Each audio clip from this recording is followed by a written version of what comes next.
আসসালামু আলাইকুম। আজ দেখাবো চাল ডাল ও সবজি দিয়ে ঝরঝরে ভুনা খিচুড়ি। এই খিচুড়িটা রান্না করেছি পোলাও চাল দিয়ে। এই ভিডিওতে বলে দেব যারা সেদ্ধ চাল দিয়ে রান্না করতে চান কিভাবে রান্না করলে ঠিক এই রেসিপির মতোই হবে। ঝরঝরে এই ভুনা খিচুড়ি আশা করছি প্রত্যেকের ভালো লাগবে। ভালো লাগলে চ্যানেল সাবস্ক্রাইব করে আমাকে সাপোর্ট করবেন। ফ্রেন্ডস অ্যান্ড ফ্যামিলির সাথে ভিডিওটা শেয়ার করবেন। কষ্ট করে লাইক কমেন্ট করে যাবেন।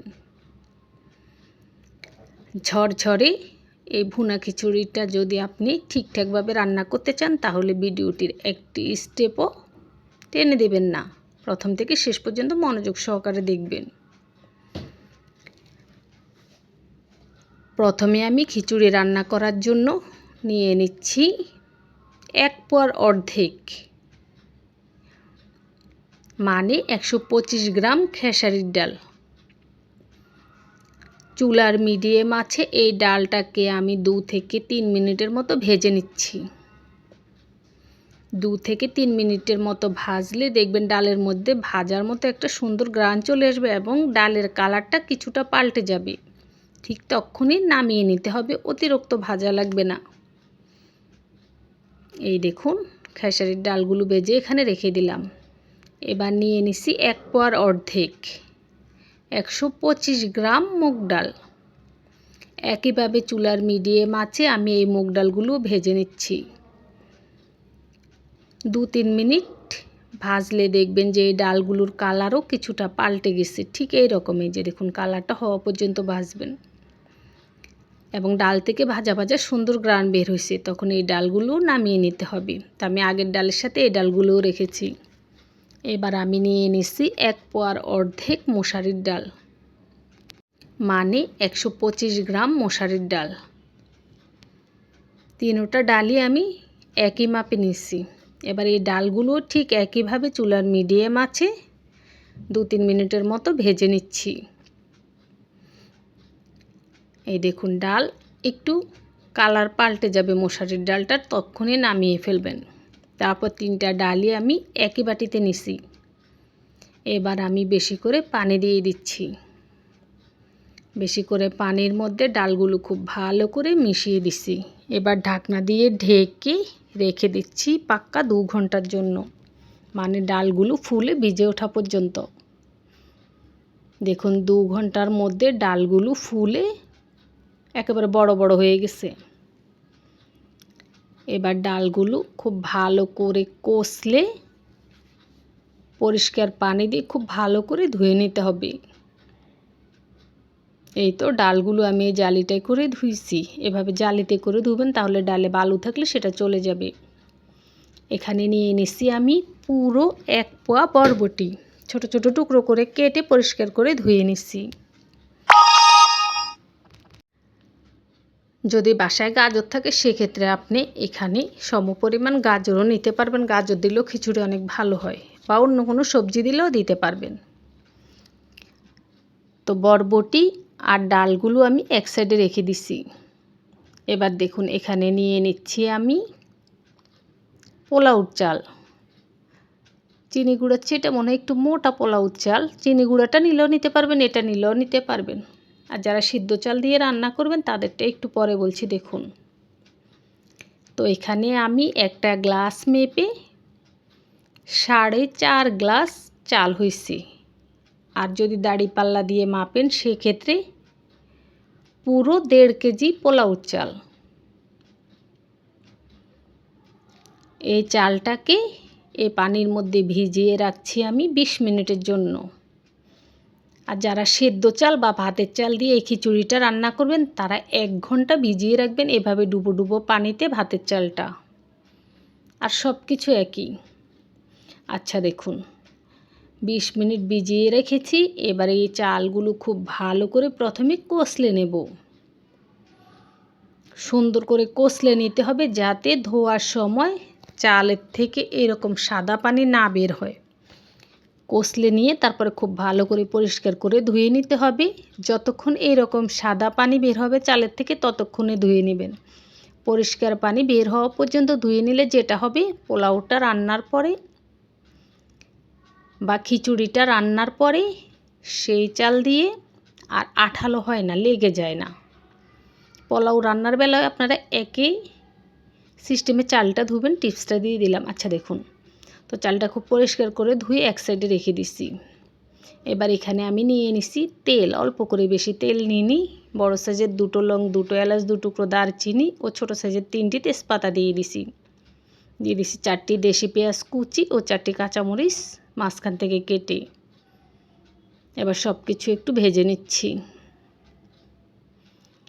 পেঁয়াজ মরিচের কাঁচা গন্ধটা যাওয়া পর্যন্ত ভেজে নিতে হবে। এবার দিয়ে দিচ্ছি 1 টেবিল চামচ আদা বাটা, 1 টেবিল চামচ রসুন বাটা ও দিয়ে দিছি 1 চা চামচ হলুদের গুঁড়া, দিয়ে দিছি 1 চা চামচের মতো লবণ, লবণ লাগলে আবার পরে দেব। আর দিয়ে দিছি 1 চা চামচ মরিচের গুঁড়া, দিয়ে দিছি 1 টেবিল চামচ গরম মশলা আর জিরার গুঁড়া মিলিয়ে দিছি দুটোটা। তারপর সব কিছু একসাথে কষিয়ে নেব। দিয়ে দিছি অল্প একটু পানি, যাতে করে কষাতে গেলে মশলাটা না পড়ে। এখানে আমি হলুদ মরিচ কম এই জন্য দিছি, এই খিচুড়িটা আমি মাংস দিয়ে খাবো, তো মাংসতে ঝাল টাল দিয়ে ভালো করে, একটা মুরগির মাংস গতকালই ছেড়েছি, আপনারা দেখে নেবেন।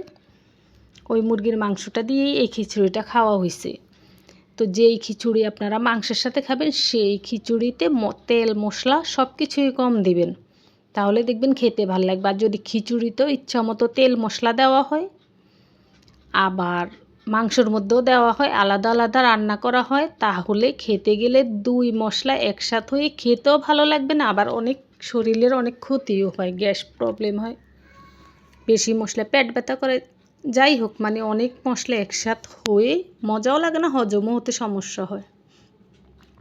আচ্ছা দেখুন, সমস্ত মশলা একটু কষিয়ে সবগুলো ডাল আগে দিয়ে দিছি, দিয়ে ডালগুলো খুব ভালো করে কষিয়ে নিছি। এবার 1 গ্লাস পানি দিয়ে দিছি এই ডালের মধ্যে। দেখুন, পানির সাথে খুব ভালো করে ডালটা মিশিয়ে নিচ্ছি, নিয়ে ঢাকনা দিয়ে ঢেকে চুলার মিডিয়াম আঁচে রান্না করে নিচ্ছি, মানে ডালটা কিছুটা সেদ্ধ করে নিচ্ছি। যদি আপনারা ভাতের চালের সাথে খিচুড়িটা রান্না করেন এই ডাল দিয়ে, তাহলে ডালটা যখন কষাবেন তখন ভাতের চালটা দিয়ে দিলে একসাথে হয়ে যাবে। যেহেতু এখন পোলাও চাল দিয়ে করব, তাই ডালটা 1 গ্লাস পানি দিয়ে আগে সেদ্ধ করে নিচ্ছি।